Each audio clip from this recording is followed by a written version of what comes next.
तो लिखा है देखो, for determining existence of partnership आपको क्या क्या प्रूव करना पड़ेगा। चलो टाइप करो। किसी भी ग्रुप ऑफ पर्संस के बीच में या वो आपस में पार्टनर्स हैं, ये प्रूव करने के लिए बच्चों आपको क्या क्या पॉइंट्स देखने पड़ेंगे। पहला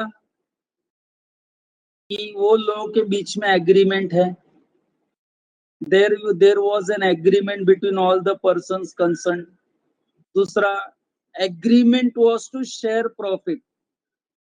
बच्चे इस पर ध्यान दो, एग्रीमेंट जो किया था वो था to share profits of business. And तीसरा, the most important point, the business was carried on by all और any one of them acting for all. And बच्चों नीचे अभी तीनों पॉइंट्स को उन्होंने एक बार फिर से डिस्कस किया है, जो हमने एसेंशियल एलिमेंट्स में पढ़ा था। बच्चों पढ़ा था, ओके, लेकिन इस बार थोड़ा आर्ग्यूमेंट अलग है। देखो, agreement, partnership is created by an agreement and not by status. बच्चों agree, partnership is created by an agreement and not by status. आपको पता है बाय स्टेटस क्या फॉर्म होता है? बाय स्टेटस मतलब बाय लॉ। क्या क्या फॉर्म होता है बच्चों? HUF फॉर्म होता है, Hindu undivided family. Hindu undivided family is never created by an agreement. It is formed by status. And partnership firm के लिए मैं exactly reverse बोल रहा हूँ। Partnership firm is always created by agreement. It is not created by status. The relation of partnership arises from contract and not from status. And in particular, the members of Hindu undivided family carrying on family business as such, or Burmese Buddhist husband and wife carrying on a business as such, are not partners in such business. बच्चों मुझे ये बताओ, Hindu undivided family में, इधर देखो बच्चों, Hindu undivided family में बच्चों मैं आपको एक एग्जांपल ऐसा देता हूँ। ए जो है, ए नाम का व्यक्ति है, फैमिली बच्चों, मिस्टर ए एंड फैमिली, जिसको हम HF कहते हैं। ये जो HF है ना, ये HF एक बिजनेस करता है। मैं आपको बता दूं, ए एंड फैमिली में कौन है? मिस्टर ए है, मिसेस ए है, यानी उनकी वाइफ, बच्चों सन बी, सन सी, एंड एक अनमैरिड डॉटर जिसकी शादी नहीं हुई, उसका नाम डी है। तो बच्चों आपको लगता नहीं इस फैमिली में 5 मेंबर्स हैं, एंड पांचों मेंबर्स बच्चों क्या कर रहे हैं? टाइप करो, बिजनेस कर रहे हैं लोग, HF। तो अब बताओ, इस बिजनेस का जो भी प्रॉफिट होगा, ये पांचों लोग शेयर करेंगे कि नहीं आपस में? हेलो, इस HF में जो बिजनेस कर रहे हैं शेयर करेंगे कि नहीं ये लोग?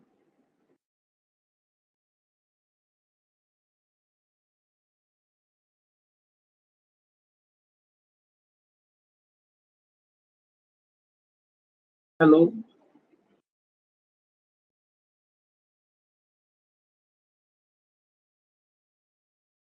तो क्या ये आपस में पार्टनर्स बन जाएंगे? That is the question. Just because they are doing business and वो आगे चल के इस HF का प्रॉफिट शेयर करेंगे पांचों लोग, तो क्या ये प्रूव होता है क्या ये पार्टनर्स हैं, इनके बीच में पार्टनरशिप है? The answer is no. ये HF है, and HF is not created by an agreement, HF is created by status. बच्चों लोग क्या कहना चाहते हैं कि बर्मीज, बर्मीज बच्चों, बर्मा बराबर, अभी दूसरा देश है म्यांमार। बच्चों वहां के जो बुद्धिस्ट हस्बैंड एंड वाइफ है, बर्मीज बुद्धिस्ट हस्बैंड वाइफ अगर बिजनेस कैरी करे, तो बच्चों उनके लिए पार्टनरशिप नाम का कोई कॉन्सेप्ट लागू नहीं है। नहीं बोलेंगे, they will not be treated as partners, especially those husband and wife who are Burmese Buddhist husband and wife.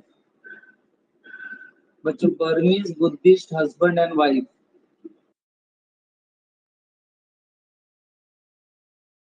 Okay student, hello, अभी आवाज आ रहा है? देखो स्क्रीन दिख रहा है सबको? तो बच्चा, आई थिंक हमने एग्रीमेंट पॉइंट को एक्सप्लेन कर दिए है मैंने। बच्चे देखो, एक एक ऊपर जो हमने पढ़ा ना, for determining existence of partnership क्या क्या प्रूव होना चाहिए। तो एक एग्रीमेंट होना चाहिए सबके बीच में, शेयरिंग द प्रॉफिट्स वाला एग्रीमेंट होना चाहिए। इसका एक एक हम डिटेल पढ़ रहे हैं। देखो बच्चों, second paragraph is very important, sharing of profits. बच्चा, I read the sharing of profits or of gross returns arising from property by a person holding a joint or common interest, but it does not itself make such person as partners. बच्चे ये जरा याद करो, मैंने बताया था arising from property। बच्चे याद है, मेरे पिताजी के पास जमीन थी, फिर पिताजी की डेथ हो गई एंड वो जमीन मेरे और मेरे बड़े भाई के नाम पर हो गई। एग्जांपल दिया था, याद है? फिर हमने वो जमीन, अब जिसके हम लोग जॉइंट ओनर्स हैं, वो ओनर्स को हमने रेंट पर दे दी एंड रेंट आपस में शेयर किया। तो बताओ, मेरे बड़े भाई एंड मैंने प्रॉपर्टी का रेंट शेयर किया, तो क्या हम पार्टनर्स बन गए? क्या हम पार्टनर्स बन गए? नहीं। सर, जब मैंने रीजन पूछा था आपसे कि पार्टनर्स क्यों नहीं है, तो आपने रीजन दिया था, sir there was no business. सही था बच्चों? आपने ये आंसर दिया था, देयर वाज नो बिजनेस, इसलिए आप और बड़े भाई पार्टनर्स नहीं। बराबर है? तो बच्चों क्या लिखा है जरा देखना आगे। The sharing of profits or of gross returns arising from property by persons holding a joint or common interest in that property of itself makes such persons partners. फिर क्या लिखा? The receipt by a person of share of profits of business. But now this is very important. The receipt by a person of share of profits of business or of payment contingent upon earning of profit or varying with profits earned by business does not of itself make him partner with the person carrying on business, and in particular the receipt of such share or payment.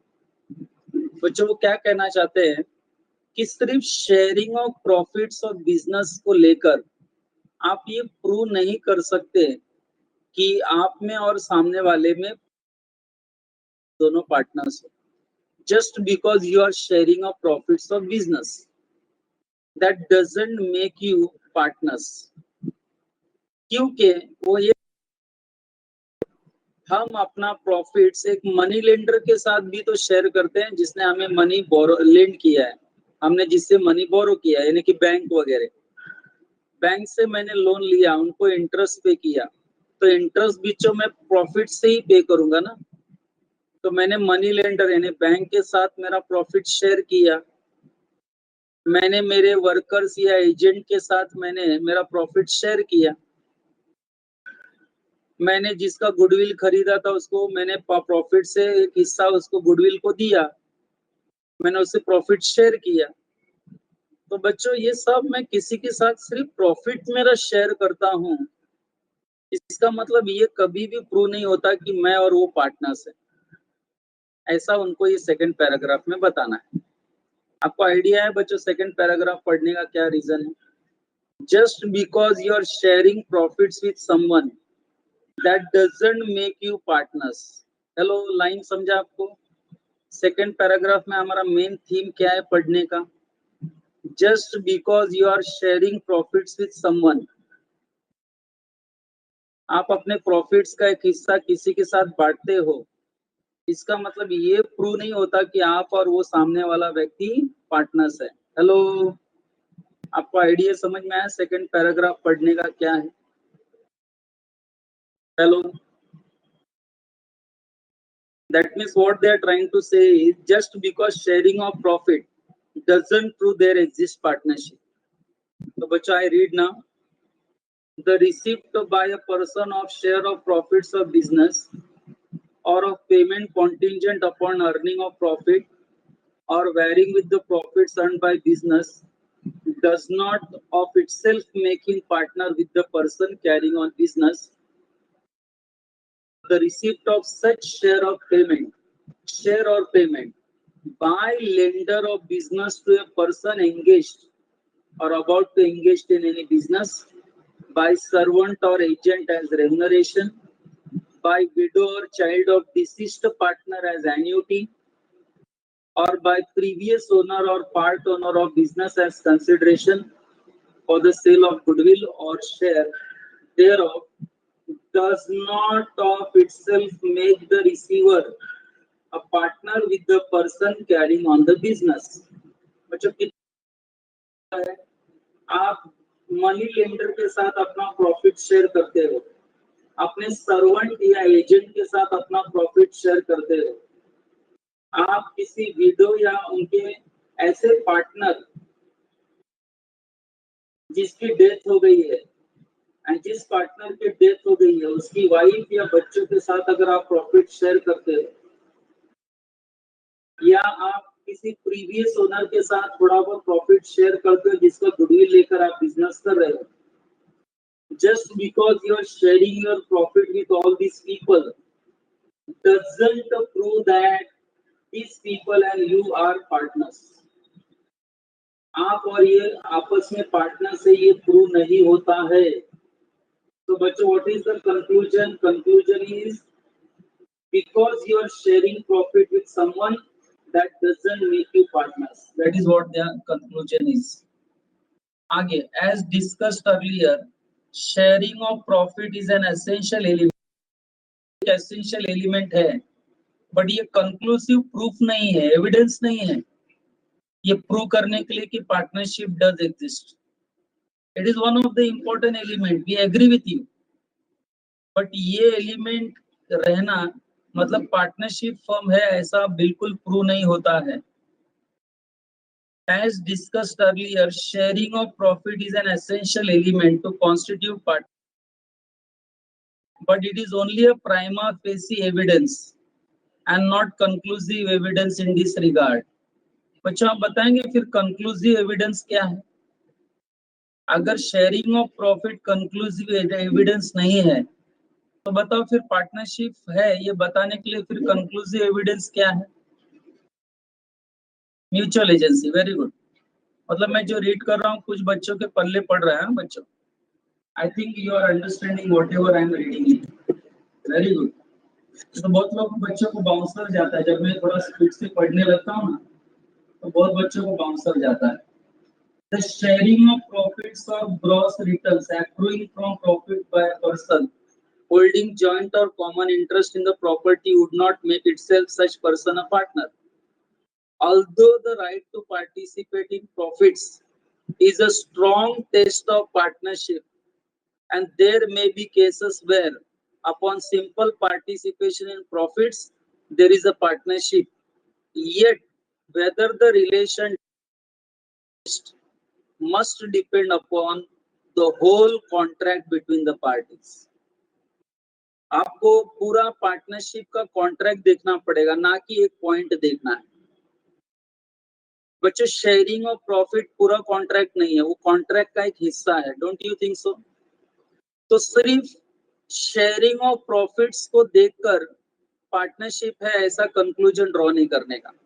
आपको conclusion draw करना है तो पूरे contract को देखो, पहले पूरे contract के नेचर को देखो जो पार्टी ने आपस में किया है ना कॉन्ट्रैक्ट, एंड पूरे कॉन्ट्रैक्ट को देख के फिर डिसीजन लो कि बच्चों उनके बीच में पार्टनरशिप फॉर्म एग्जिस्ट है या नहीं।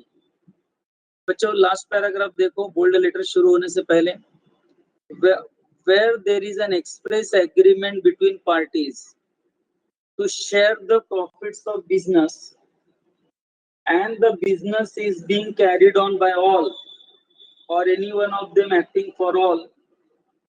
बच्चों जहां आपको ऐसा लगता है कि पार्टनर्स ने आपस में एग्रीमेंट किया हो to share profits of business and ये business will be carried on by all or all, there will be no difficulty in the light of provision of section 4 in determining the existence or otherwise of partnership,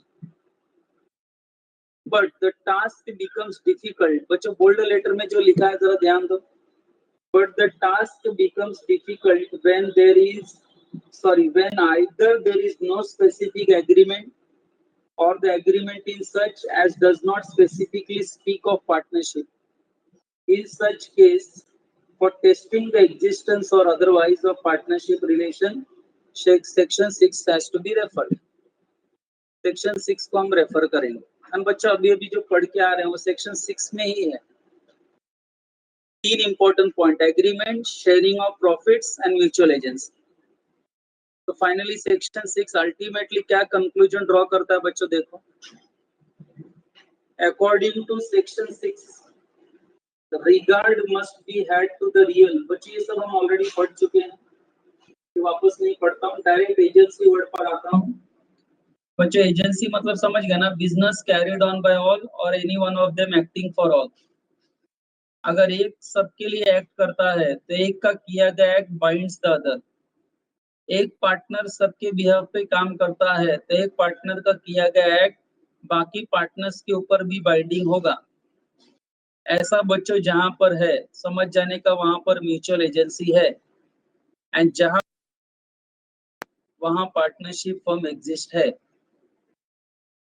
तो बच्चों idea तो मैं already clear कर चुका हूं, अभी read करना केवल फॉर्मेलिटी है मेरे लिए। तो बच्चों जरा ध्यान दो क्या लिखा है, existence of mutual agency which is the cardinal principle of partnership law is very much helpful in reaching conclusion in this regard।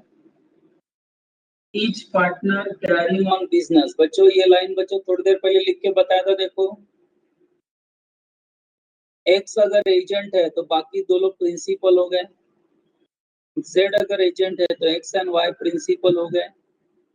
यानी एक पार्टनर प्रिंसिपल का भी रोल प्ले करता है, वही पार्टनर एजेंट का भी रोल प्ले करता है, मैं ऑलरेडी बता चुका हूँ। Each partner carrying on business is the principal as well as agent of other partners, so the act of one partner done on behalf of the firm binds all the partners. यही है बच्चों mutual agency, यही है यही है यही है। Act of the one partner done behalf of the firm. एक पार्टनर जब कोई एक्ट करता है on the behalf of firm तो उसके किए गए एक्ट के लिए बाकी पार्टनर्स भी बाइंडिंग है। ऐसा जहां आपको देखने को मिलता है, समझ जाने का उनके बीच में म्यूचुअल एजेंसी एग्जिस्ट है, एंड अगर म्यूचुअल एजेंसी एग्जिस्ट है तो मान लेने का वहां पर पार्टनरशिप है। If the element of mutual agency relationship exists between parties constituting a group formed with a view to earn profits by running business, partnership may be deemed to exist। What do you mean by partnership? Sorry, partnership may be deemed to be exist। जहां पे बच्चों mutual agency है, mutual agency है sharing of profits of business के साथ, जहां पर mutual agency exist है, बच्चों एजम्पशन कर लेने का कि वहां उन लोगों के बीच में पार्टनरशिप एग्जिस्ट है। Existence of mutual agency which is the cardinal principle of partnership law, which very much helpful in reaching the conclusion in this regard। बराबर है बच्चे, ये सब ऑलरेडी वापस पढ़ के हो गया है, वापस नहीं पढ़ता हूँ। बच्चे एक केस स्टडी है आपके सामने, शांति रंजन दास गुप्ता वर्सेस दसरियान मुर्जामुल, अच्छा मुर्जामुल, मुर्जामुल, ओके, शांति वर्सेस दसरियान मुर्जामुल। बच्चों इस केस में क्या हुआ, in Shanti Ranjan Das Gupta versus Dasaria, following factors weighed upon Supreme Court to reach the conclusion that there is no partnership between parties. पहला, parties have not retained any record of terms and conditions of partnership. Second, partnership business has maintained no accounts of its own which would be open to inspection by both the parties. No account of partnership was opened with any bank. No written intimation was conveyed to a deputy director of procurement with respect to the newly created partnership. बच्चों ये एक formality उन्होंने बताई है कि ये जो शांति Ranjan Das Gupta versus ये जो मुर्जामुल है, इनके बीच में 4 पॉइंट्स मिसिंग थे। बच्चों ये 4 पॉइंट्स इनके बीच में मिसिंग थे, एंड ये 4 पॉइंट्स मिसिंग थे, इसलिए सुप्रीम कोर्ट ने जजमेंट दिया कि इनके बीच में कोई पार्टनरशिप एग्जिस्ट नहीं है। बच्चों कौन सी 4 पॉइंट्स थे जिसके बेस पर बच्चों सुप्रीम कोर्ट ने ये जजमेंट दिया, ये कंक्लूजन ड्रॉ किया कि ये दोनों के बीच में कोई पार्टनरशिप नहीं थी। पढ़ो बच्चों, पहला क्या था, पार्टीज दोनों में से किसी ने भी have not retained any record of the terms and conditions of partnership. बच्चों पार्टनरशिप के जो भी टर्म्स एंड कंडीशंस थे रहते हैं नॉर्मली, उसका कोई रिकॉर्ड इन्होंने रिटेन नहीं किया, मेंटेन नहीं किया, पहली बात तो। दूसरा बच्चों, इस बिजनेस का कोई भी अकाउंट मेंटेन नहीं किया जिसको आगे चल के इंस्पेक्शन किया जाए, चेक किया जाए। बच्चों इन्होंने अपना बैंक अकाउंट ओपन नहीं किया था, एंड सबसे बड़ी बात, इन्होंने अपना पार्टनरशिप है इसका कोई रिटर्न पार्टनरशिप डीड नहीं बनाया था, एंड ना ही इसको रजिस्ट्रार ऑफ पार्टनरशिप फर्म में सबमिट किया था। जब ये सारे 4 पॉइंट्स मिसिंग हैं, जब सारे 4 पॉइंट्स नहीं थे। पढ़ाई के लिए मेहनत तो सब करते हैं, लेकिन स्मार्ट स्टडी कौन करता है? प्री एग्जाम ऐप के साथ बनाइए अपनी तैयारी super smart. Pre exam app देता है वाइड रेंज के एग्जाम्स की तैयारी, जैसे JEE, NEET, CAT, CA foundation, CS seat, banking, railway, SSC, MBA entrance, SYJC, com, TYBCom और भी बहुत कुछ।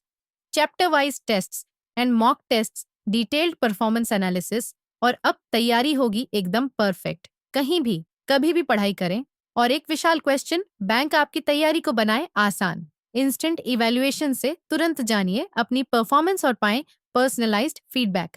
तो अब देरी किस बात की? प्री एग्जाम ऐप डाउनलोड करें और अपने नाम से रजिस्टर्ड करें, और एक विशाल क्वेश्चन बैंक बिल्कुल फ्री, और अपनी सफलता की कहानी लिखें।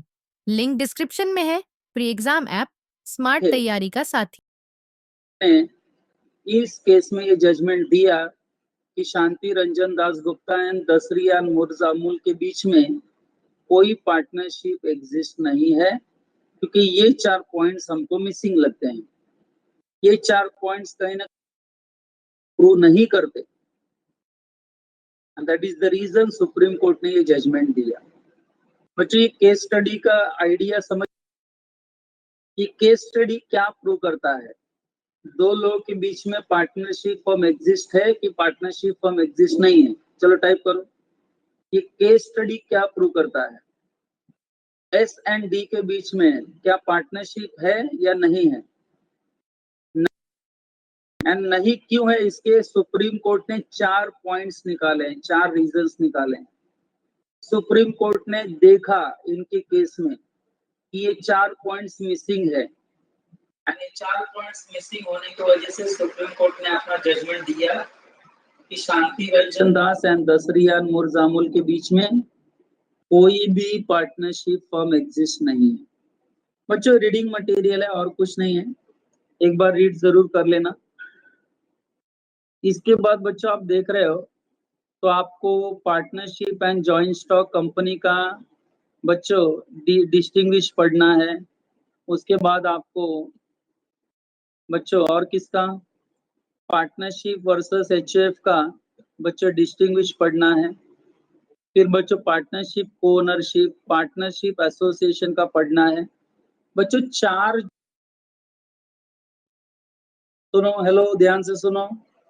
उनको मैं बच्चों जब पूरा पार्टनरशिप एक्ट खत्म हो जाएगा ना, पूरा पार्टनरशिप एक्ट खत्म हो जाएगा, तब जब लास्ट लेक्चर रहेगा तब मैं बच्चों डिस्टिंग्विश पढ़ाऊंगा। If you don't mind, reason बताता हूँ बच्चों। मैं डिस्टिंग्विश अभी पढ़ाने जाऊं ना, ऐसे पॉइंट्स हैं जिनका आगे आपको ऑटोमेटिकली डिस्कशन मिलेगा। अब मैं आगे पढ़ा दूंगा पूरा, उसके बाद बच्चों में डिस्टिंग्विश पढ़ने आऊंगा ना, तो आपको एक एक पॉइंट एकदम आसानी से समझेगा, क्योंकि ऑलरेडी पढ़ चुके होंगे थियरी। अभी डिस्टिंग्विश पढ़ाने जाऊंगा नहीं है ना अभी हमने पार्टनरशिप की, तो आप कंफ्यूज हो जाएंगे। चलेगा ना ये मेथड? पूरा बच्चों एक्ट पढ़ के हो जाएगा, तब हम डिस्टिंग्विश पढ़ने आ जाएंगे लास्ट में। सुना सब लोगों ने? चलो, यानी बच्चों मैं डिस्टिंग्विश को स्किप कर रहा हूं, एंड स्किप करके बच्चों the next and the very important heading पर मैं आ रहा हूं, काइंड्स ऑफ पार्टनरशिप्स। बच्चों काइंड्स ऑफ पार्टनरशिप। बच्चों जब हम काइंड्स ऑफ पार्टनरशिप कहते हैं तो मैंने काइंड्स ऑफ पार्टनर्स नहीं बोला। There is a difference between types of partners and kinds of partnerships. क्या डिस्कस करने जा रहे हैं हम लोग? पार्टनर्स के टाइप्स डिस्कस करने जा रहे हैं कि पार्टनरशिप्स के टाइप्स डिस्कस करने जा रहे हैं? Partnerships, not partners. हाँ, तो बच्चों डायग्राम में जैसा कि आप देख सकते हो, पहले डायग्राम को देख लो एक बार। बच्चों अगर मैं टाइप्स या काइंड्स ऑफ पार्टनरशिप, तो बच्चों पार्टनरशिप को बेसिकली हम पहले दो पार्ट में डिवाइड करते हैं। एक होता है partnership which is based on time duration. Time duration समझते हो ना बच्चों? कितने समय के लिए आपको पार्टनरशिप बनानी है। ड्यूरेशन, ड्यूरेशन मतलब टाइम लिमिट, टाइम लिमिट। पहला काइंड्स ऑफ पार्टनरशिप हम पढ़ेंगे based on duration, with regard to duration, time limit. बच्चों टाइम लिमिट को लेकर दो टाइप्स के पार्टनरशिप होते हैं। उसमें the most important is partnership at will. जरा टाइप करो एक बार, लेफ्ट हैंड साइड देखो डायग्राम का, partnership at will, partnership at will. बच्चों when I use the word partnership at will, what do you understand from that? At will मतलब इच्छा से। पार्टनर्स लोगों की जब तक इच्छा होगी उनकी पार्टनरशिप चलेगी। उनकी पार्टनरशिप उनकी इच्छा के अनुसार चलेगी। जिस दिन पार्टनर्स ने करके पार्टनरशिप को स्टॉप करने का सोचा, बच्चों उस दिन उनकी पार्टनरशिप खत्म हो जाएगी। जब तक म्यूचुअल ट्रस्ट एंड कॉन्फिडेंस बना रहेगा, पार्टनरशिप चलता रहेगा। ये पार्टनर्स की इच्छा के ऊपर है कि वो पार्टनरशिप को कब बंद करें। अगर उनकी इच्छा है कि नहीं ये चलना चाहिए, चलना चाहिए, तो चलते। उनकी इच्छा पर डिपेंड है। एट विल मतलब क्या? पार्टनर्स की इच्छा पर। वो जितना साल चाहे उतना पार्टनरशिप हम चला सकते हैं। एंड बच्चों ड्यूरेशन का एक और पॉइंट है, पार्टनरशिप फॉर फिक्स्ड पीरियड। नाम से ही पता चल रहा है कि नहीं? इसका मतलब अगर मुझे आंसर दो, एक्स वाई जेड ने, तीन लोगों ने मिलकर, पार्टनर्स लोगों ने एक पार्टनरशिप बनाया, फॉर्म बनाया, एंड बच्चों पार्टनरशिप डीड में लिखा उन्होंने कि हमारी पार्टनरशिप की ड्यूरेशन 3 साल होगी। तो बताओ बच्चों, टाइप करो आफ्टर होगा। आफ्टर 3 इयर्स क्या होगा? अब बच्चों इन्होंने ड्यूरेशन फिक्स कर दिया कि नहीं पार्टनरशिप का, कि हमारी पार्टनरशिप 3 साल चलेगी। तो कम ऑन टाइप, यानी 3 साल के बाद क्या होगा? That is my question. तो बच्चों 3 साल के बाद partnership will automatically gate dissolved. Dissolved word याद है बच्चों? डिसोल्यूशन अकाउंट्स में पढ़ा होगा। एंड पार्टनरशिप एट विल कब डिसॉल्व होगी? तो वो पार्टनर्स की इच्छा पर डिपेंड है, वो जब चाहे तब अपने फर्म को डिसॉल्व कर सकते हैं। बच्चों पार्टनरशिप एट विल का एक और स्पेशलिटी सुन के रखो। पार्टनरशिप एट विल का एक स्पेशलिटी सुन के रखो, उसमें एक भी इच्छा जाहिर करता है कि फर्म डिसॉल्व होना चाहिए, एक भी पार्टनर अगर अपनी इच्छा जाहिर करता है कि मुझे फर्म डिसॉल्व करना है, तो बच्चों फर्म डिसॉल्व हो जाएगी।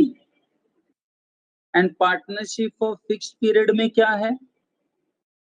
अगर 3 साल के पहले फर्म को डिसॉल्व कर तो सारे पार्टनर्स का कंसेंट होना चाहिए। हेलो हेलो हेलो, डिफरेंस समझा सबको? Partnership at will and partnership for fixed period क्या है? हेलो, ये बताओ, पार्टनरशिप अगर 3 साल के लिए बनी के बाद तो ऑटोमेटिकली डिसॉल्व हो जाएगा, लेकिन अगर 1 साल के अंदर ही पार्टनरशिप फर्म को डिसॉल्व करना है तो, जबकि 3 साल के लिए बनी है, लेकिन 1 साल के अंदर ही डिसॉल्व करना है तो टाइप करो। तो कोई एक पार्टनर अपनी इच्छा जाहिर करके डिसॉल्व कर सकता है कि सभी का कंसेंट जरूरी होगा? फिक्स पीरियड में कोई एक पार्टनर भी डिसॉल्व कर सकता है कि सभी का कंसेंट जरूरी है? Yes, consent of all. Very good बच्चों, सब अभी हम रीडिंग करेंगे, थियरी, डोंट वरी। पहले मैं मेरी भाषा में जो एक्सप्लेन कर रहा हूँ बच्चों, उसको जरा समझ लो अच्छे से। पार्टनरशिप की बात करूं तो लेफ्ट हैंड साइड समझ में आया बच्चों? With regard duration time limit. Hello, left hand side का काइंड समझ में आया? Partnership at will and partnership for a fixed period. Partnership at will and partnership for fixed period. सबको परफेक्ट समझ में आ गया बच्चों? Very good. अब बच्चों राइट हैंड साइड में जरा एक नजर घुमा लो। With regard to the extent of business. बच्चों with regard to extent of business, business मतलब नेचर ऑफ बिजनेस। बच्चों एक होता है जनरल पार्टनरशिप। जनरल पार्टनरशिप मतलब नॉर्मल ट्रेडिंग बिजनेस के लिए जब 2 या 2 से ज्यादा लोग आते हैं, किसी ऑक्यूपेशन प्रोफेशन को बच्चों स्टार्ट करने के लिए जब 2 या 2 से ज्यादा लोग आते हैं एंड बच्चों अपना बिजनेस शुरू करते हैं, तो उसको हम कहते हैं जनरल पार्टनरशिप। क्या कहते हैं बच्चों? General partnership. General partnership. And बच्चों पर्टिकुलर पार्टनरशिप मतलब क्या? जॉइंट वेंचर सुना है कभी? Joint venture. Hello, do you know what is joint venture? बच्चों अकाउंट्स में पढ़ाते समय किसी ने, अकाउंट्स टीचर ने बोला होगा कि नहीं, joint venture is a temporary partnership. कभी ऐसा वर्ड यूज हुआ है? Joint venture is a temporary partnership. बच्चों जॉइंट वेंचर में क्या होता है बच्चा बताओ? 2 या 2 से ज्यादा लोग अपना कैपिटल लेके आते हैं, एक कॉमन बिजनेस करते हैं एंड बच्चों जैसे ही वो काम खत्म हो जाता है पार्टनरशिप खत्म। जिस काम के लिए साथ में आते हैं वो काम खत्म हो जाता है तो पार्टनरशिप ऑटोमेटिकली डिसॉल्व हो जाती है।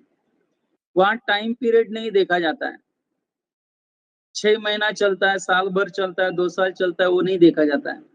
जिस टास्क, जिस ऑब्जेक्टिव के लिए 2 या 2 से ज्यादा लोग आए हैं, जॉइंट वेंचर बनाए हैं बच्चों, आपको लगता नहीं उसको हम पर्टिकुलर पार्टनरशिप बोलेंगे? Hello, don't you think so? उसे हम पर्टिकुलर पार्टनरशिप बोलेंगे? वो टास्क कंप्लीट हो जाने के बाद अपने आप पार्टनरशिप खत्म हो जाती है। लेकिन जनरल पार्टनरशिप में ऐसा होता है क्या? जनरली पार्टनरशिप में ऐसा होता है क्या? हेलो बच्चों, A1 20 साल से चल ही रहा है ना। A1 को आप क्या कहेंगे? पर्टिकुलर पार्टनरशिप या जनरल पार्टनरशिप? क्या कहेंगे A1 को? बच्चों, हमारी जनरल पार्टनरशिप है। हम लोग कोई ऐसा स्पेसिफिक टास्क के लिए नहीं आए कि वो टास्क कंप्लीट हो जाएगा एंड हम अपनी पार्टनरशिप खत्म कर देंगे। हमने ये नहीं कहा कि हमने जिस सीए बैच को पढ़ाने को चालू किया, वो सीए बैच का जिस दिन रिजल्ट लगेगा हमारी पार्टनरशिप खत्म, हमारा काम खत्म, पार्टनरशिप खत्म, ऐसा है क्या? नहीं। हम नेक्स्ट ईयर भी नए बैच को पढ़ाएंगे, उसके नेक्स्ट ईयर भी नए बैच को पढ़ाएंगे। ऐसा बच्चों जब चलता है बिजनेस तो उसको हम जनरल पार्टनरशिप कहेंगे। एंड जिस बिजनेस, स्पेशल बिजनेस के लिए हम लोग साथ में आए एंड वो बिजनेस हमारा खत्म हो गया है, तो बच्चों उसको हम लोग पर्टिकुलर पार्टनरशिप कहेंगे। चलो बच्चों, यहाँ तक क्लियर है सबको? पहले मैंने मेरा डिस्कशन किया डायग्राम को देखकर, अब बच्चों रीड करके उसको, इसका इंटरनल पॉइंट्स को भी समझने का ट्राई करेंगे। तो बच्चों डायग्राम के नीचे देखो जरा, सबसे important and the most important जिसको हम कहते हैं ना, पहले नंबर पे है partnership at will. Section 7 partnership at will define किया है। बच्चे 3 मार्क्स 4 मार्क्स का क्वेश्चन आ सकता है। At will according to section 7, बच्चे 3 to 4 मार्क्स का क्वेश्चन आ सकता है एग्जाम में। वेरी वेरी इंपॉर्टेंट मार्क करना। तो बच्चे क्या लिखा है? The various kinds of partnerships are discussed below. Partnership at will, according to section 7 of the Act. What is partnership at will according to section 7 of the Act? तो बच्चों वहां 2 line दिया है, देखो जरा। A partnership at will is a partnership when 1 or 2. What is 1? No fixed period has been agreed upon for duration of partnership. बच्चों जब 2 या 2 से ज्यादा लोग एक साथ आते हैं बिजनेस करने के लिए एंड में कोई फिक्स्ड पीरियड डिसाइड नहीं होता है कि हम 2 साल, 10 साल, 15 साल के लिए फर्म बनाने जा रहे हैं, ऐसा कोई फिक्स्ड पीरियड जब नहीं है तो समझ जाने का बच्चों उनके बीच में जो पार्टनरशिप बन रही है उसकी partnership at will. Why it is partnership at will? Because no fixed period has been agreed upon. और जो पार्टनर्स है ना, उन्होंने कोई फिक्स्ड पीरियड एग्री नहीं किया है, बरोबर है। एंड बच्चों दूसरा, and there is no provision made as to the determination of partnership. Partnership को डिटरमाइन करने के लिए ऐसा कोई प्रोविजन उन्होंने नहीं बनाया, मतलब बस आए शुरू हो गए, बरोबर है। ये कोई जॉइंट वेंचर नहीं था कि कोई स्पेशल काम हो जाने के बाद हम अपना बिजनेस बंद कर देंगे। And there is no provision made as to the determination of partnership. ये पार्टनरशिप फिक्स्ड पीरियड के लिए है या फिक्स्ड वेंचर के लिए है, ऐसा कुछ इन्होंने डिटरमाइन नहीं किया। तो बच्चों समझ जाने का अपने आप कि there exist partnership at will. तो बच्चों मैंने शुरू तो कर दिया है काइंड्स ऑफ पार्टनरशिप को रीड करने को, एंड इसमें the most important is part. तो बच्चों ये पैराग्राफ रीड करके खत्म कर रहा हूं। These 2 conditions must be satisfied before partnership can be regarded as partnership at will. कौन सी 2 कंडीशन बच्चों? जहां बच्चों कोई फिक्स्ड पीरियड डिसाइड नहीं हुआ है एंड ना ही बच्चों कोई प्रोविजन किया गया है, ये पार्टनरशिप एग्जिस्ट है, बराबर है। कोई पर्टिकुलर टाइप ऑफ पार्टनरशिप है, ये डिटरमाइन करने के लिए कोई प्रोविजन हमने नहीं किया। These 2 conditions must be satisfied before partnership can be regarded as partnership at will. But where there is an agreement between the partners, either for duration of partnership or for determination of partnership. The partnership is not partnership at will. सीधी बात है.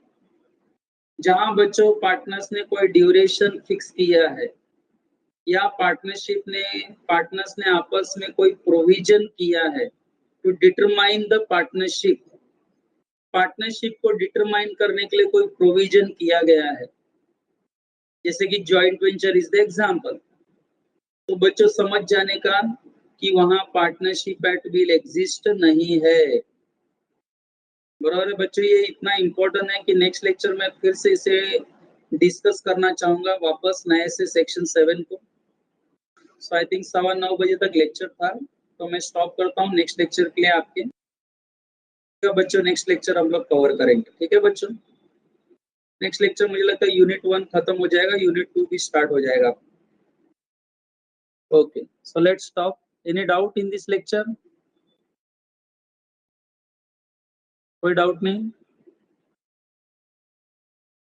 ठीक है बच्चे. So complete हो जाए अपना ये topic unit number 1. Okay.